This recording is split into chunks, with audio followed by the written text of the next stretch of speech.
Hello and a very warm welcome to the brand new edition of the Question Hour show from the Parliament House complex, the show where we bring you important unstart questions asked by the members of the upper house during the previous sessions of the Rajya Sabha. I'm KRITI MISHRA and joining me is my colleague RAJAT. Well, thanks KRITI and thanks to your viewers for watching this edition of Question Hour. Well, Rajat, Question Hour is a very important tool in India's parliamentary democracy because it gives an opportunity to the members of both houses of parliament, Rajya Sabha and Lok Sabha, to seek answers from the government, to elicit replies from the respective ministries and departments. And broadly speaking, there are three types of questions: the start questions, the unstart questions, and also the short notice ones. Start questions are those questions of which replies are given orally on the floor of the House during the session. The other category is the unstart questions, where replies are deemed to be considered to be placed on the table of the House at the end of the proceedings. And our show focuses on the unstart questions asked by the members and replies given by the ministries and departments. So KRITI, let's begin the show. Well, the first question of this edition of the show that was asked by member Vinay SAHASRABUDDHE from Ministry of Consumer Affairs, Food and Public Distribution.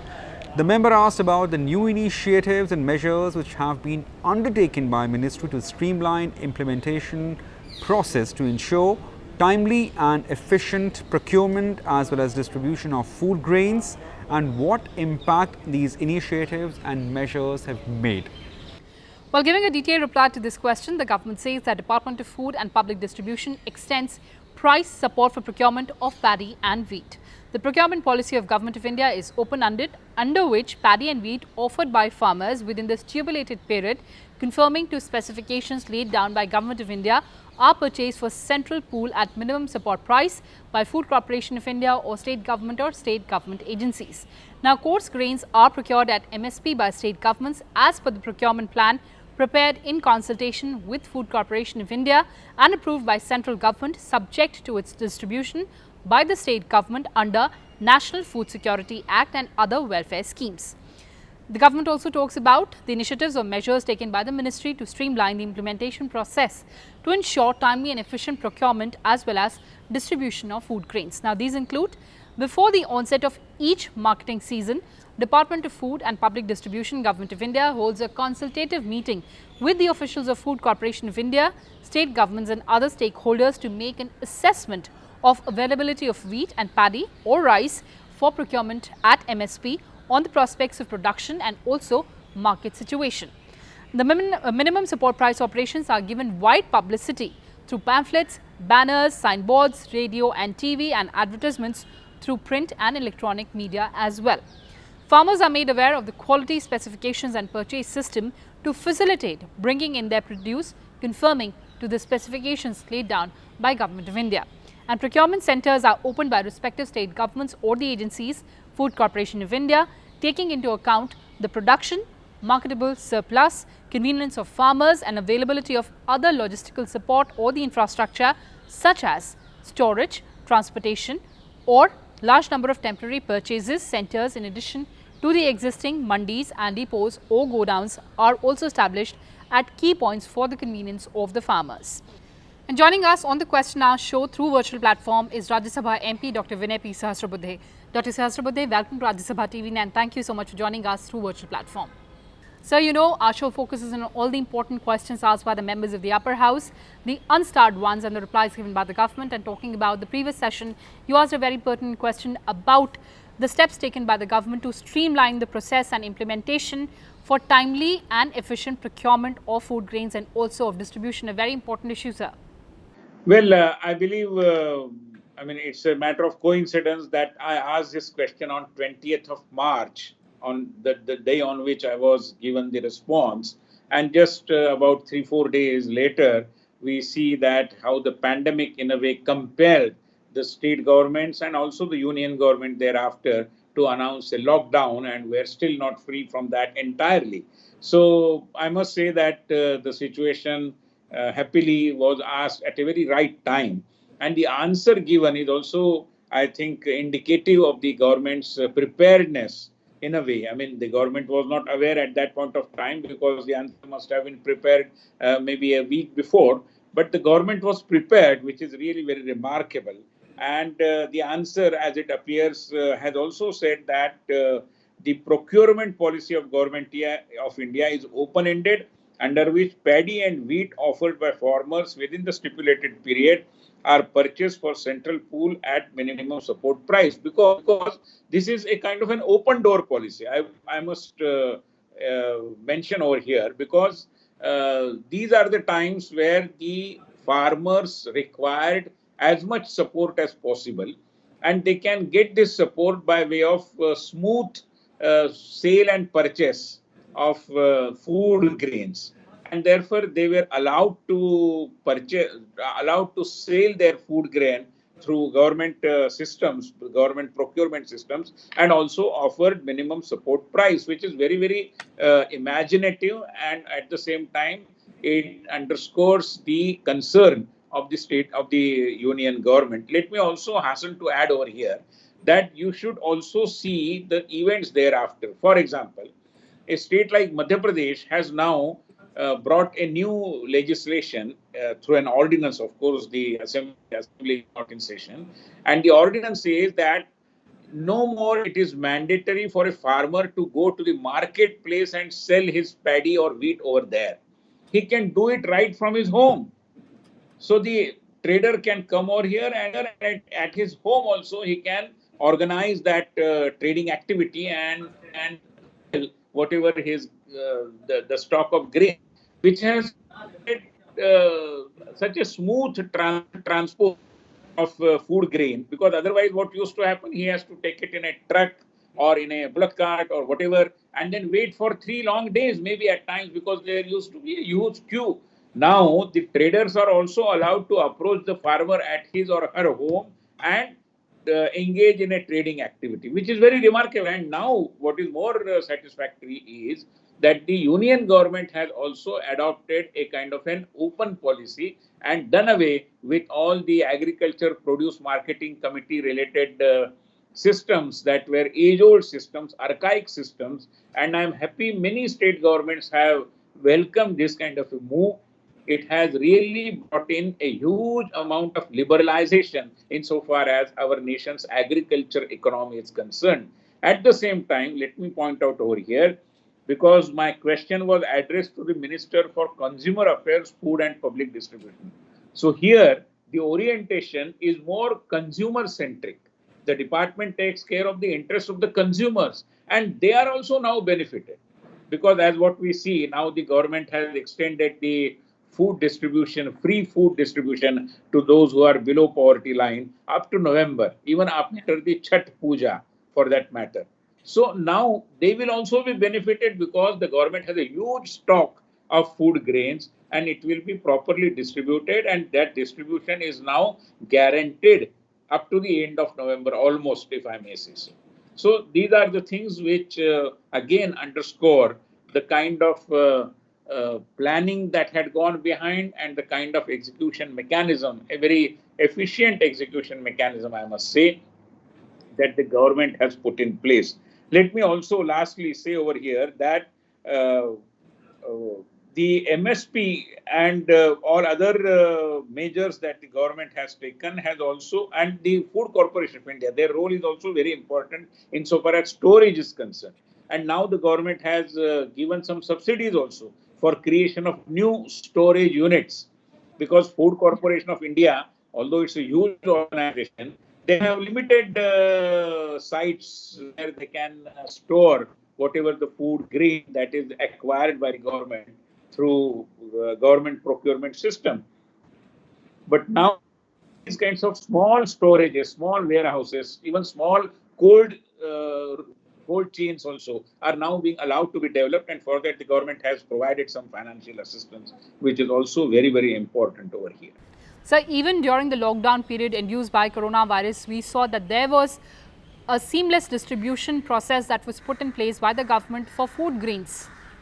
I don't think so, because the uh, the preparation to ensure this or to implement this, I think, was happening for last several months, if not years, and therefore government is all set. The government wanted this to happen. In fact, there was a mention to that effect, if I remember correctly, in the manifesto of the BJP as well. And therefore, this is a long cherished dream and I'm happy that this is being implemented now. And in these days of pandemic, when we see a large scale migration and reverse migration and reverse migration as well, this is going to be very beneficial to the laborers, especially who move, say, from Mumbai to Jaunpur or from Bihar to Delhi or wherever. And therefore, this kind of a scheme was long overdue. I am happy the government has now been able to implement it entirely. Well, on that note, thank you so much for joining us and speaking to Rajya Sabha Television. And let's move on to the next question asked by member A.K. Sarraj, and this question pertains to the Ministry of Finance. And the member has inquired the targets of the government from the disinvestment proceeds. Well, replying in affirmative, the government said the budget estimate of disinvestment receipts in the year 2019-20 is 1,05,000 crore. However, revised estimate has been kept at 65,000 crore during the year. The government follows a policy of disinvestment through minority stake sale and strategic disinvestment.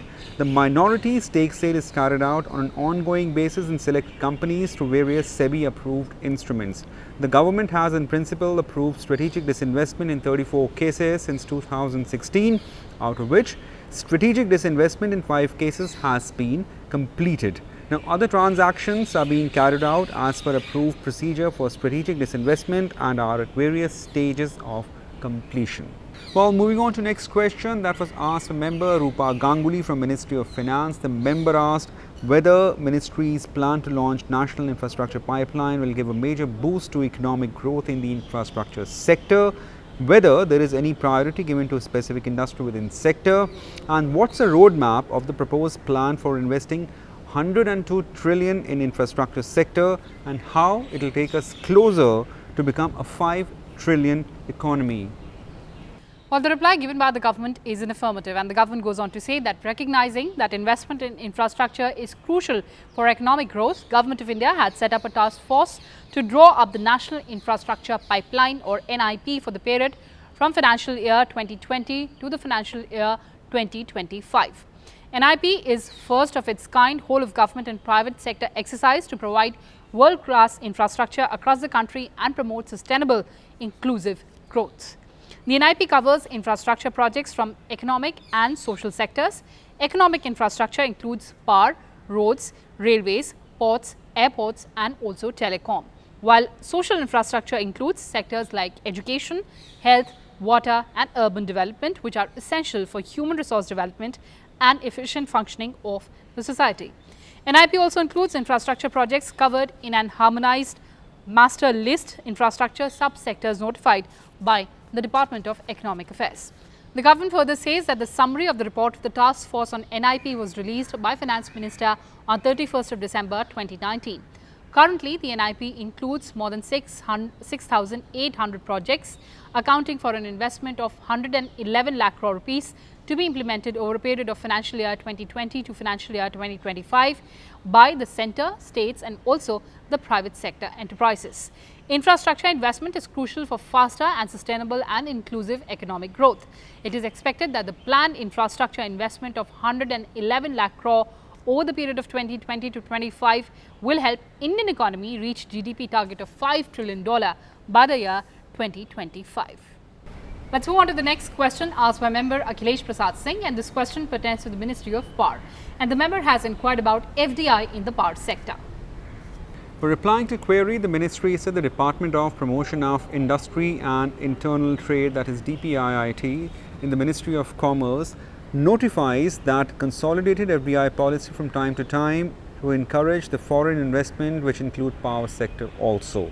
Now, existing foreign direct investment policy notified in June 2016 by DPIIT for FDI in power sector provides 100% FDI under automatic route for projects of power generation except that of atomic energy, transmission, distribution and trade.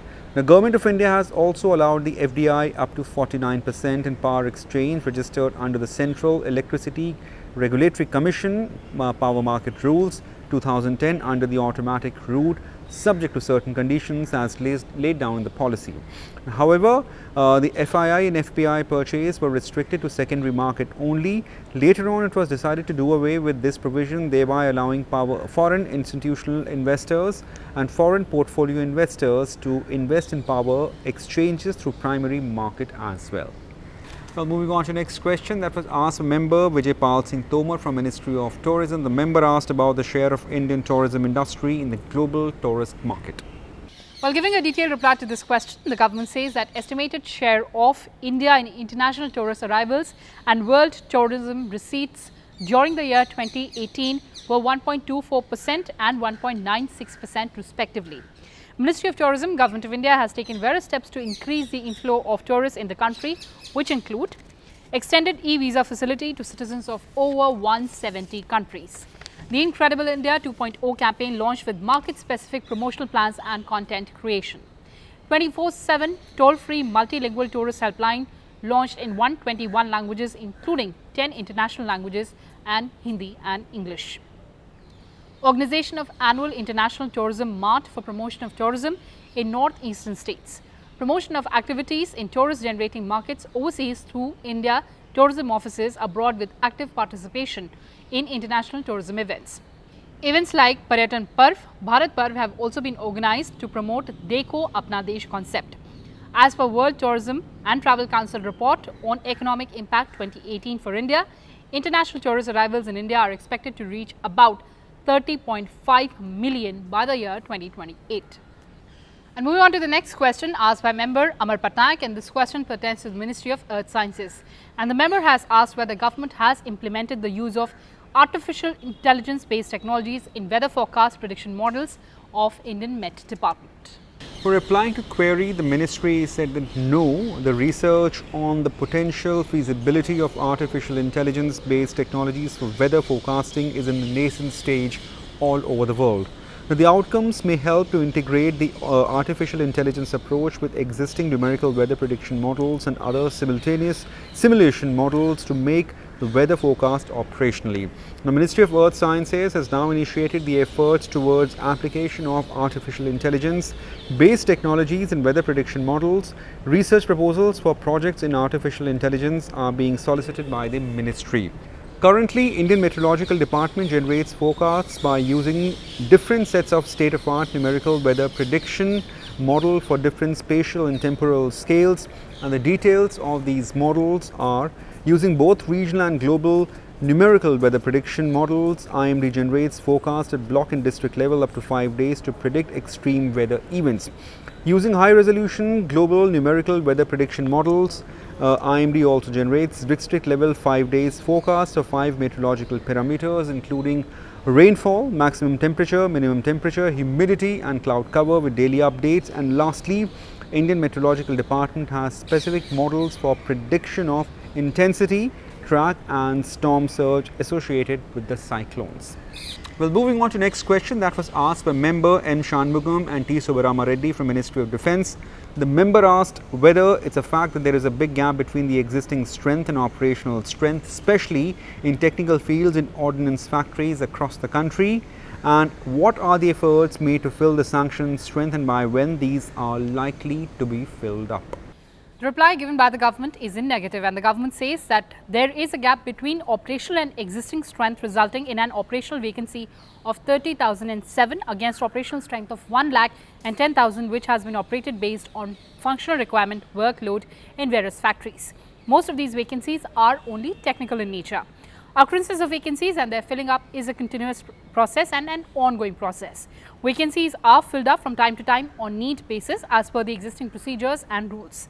OFB has recently concluded recruitment of 2,668 industrial employees, 188 Group B officers and 121 Group A officers. Also, OFB has sanctioned the recruitment of 378 non-industrial employees and 692 chargemen Group B post vacancies for direct recruitment, which is under process. And moving on to the next question asked by two members, member Jos K. Mani and member Hussain Dalwai. And this question pertains to the Ministry of Environment, Forest and Climate Change. And these members have sought the details of area of forest land diverted since 2008 under the Forest Conservation Act, 1980 for non-forestry activities, and they've also saw details about the diversion which followed the ministry guidelines requiring completion of the recognition of forest rights to obtain prior informed consent of Rajya Sabhas prior to the diversion of forest land. For replying to query, the ministry has said the Ministry of Environment, Forest and Climate Change has launched an online portal, namely Parivesh, for submission and processing of online proposals for approval of use of forest land for non-forestry purpose under Forest Conservation Act 1980. Now, as per the information available in the portal, a total area of 69,414.32 hectares of forest land have been approved for non-forest use under Forest Conservation Act 1980 in last 5 years. The state and union territory wise details are given in the annexures. During same period, more than 1,29,000 hectares have been stipulated for compensatory afforestation, and the compliance under the Scheduled Tribe and other traditional forest dwellers Recognition of Forest Right Act 2006 FRA is ensured prior to any approval for use of forest area for non-forestry purpose under Forest Conservation Act 1980 is accorded.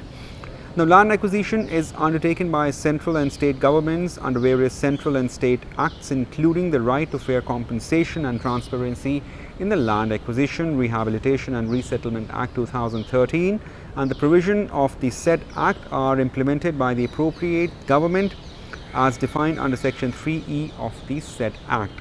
Now, as such, information on state and union territory wise land acquired, rehabilitation and resettlement are not maintained at the central government level. Well, moving on to last question of this edition of the show, that was asked member A.K. Selvaraj from Ministry of Heavy Industry and Public Enterprises. The member asked whether it's fact that electric cars in India are not gaining much enthusiasm among the users because lack of sufficient charging infrastructure, and whether it's also fact that electric vehicles adoption will increase only when cars of decent range are made available.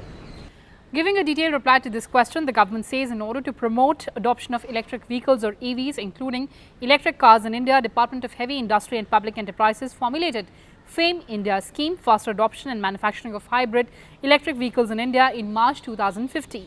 The phase 1 of the scheme was initially launched for a period of 2 years, commencing from 1st of April 2015, which was subsequently extended from time to time, and the last extension was allowed up to 31st of March 2019 with a total outlay of 895 crore rupees. In the first phase of scheme, about 2.8 lakh hybrid and electric vehicles were supported by way of demand incentive. Further, DHI sanctioned 425 electric and hybrid buses to various cities in the country. Department of Heavy Industry has also sanctioned about 500 charging stations or infrastructure for EVs, including the electric cars. The government further says that based on the outcome and experience during the phase 1 of FAME India scheme and after having consultations with various stakeholders, including the industry bodies and industry associations, the government notified phase 2 of FAME India scheme on 8th of March 2019, which is for a period of 3 years commencing from 1st of April 2019 with a total budgetary support of 10,000 crore rupees. This phase will mainly focus on supporting electrification of public and shared transportation and aims to support through demand incentives about 7,000 e-buses, 5 lakh e-3-wheelers and 55,000 e-4-wheeler passenger cars and 10 lakh e-2-wheelers. In addition, creation of charging infrastructure will also be supported to address the range anxiety among use of electric vehicles among the consumers. So, Rajat, these were the important questions and answers in this edition of the Question Hour show. Well, thanks for watching Rajya Sabha TV. You can also follow all our programs and discussion shows on the online platform YouTube.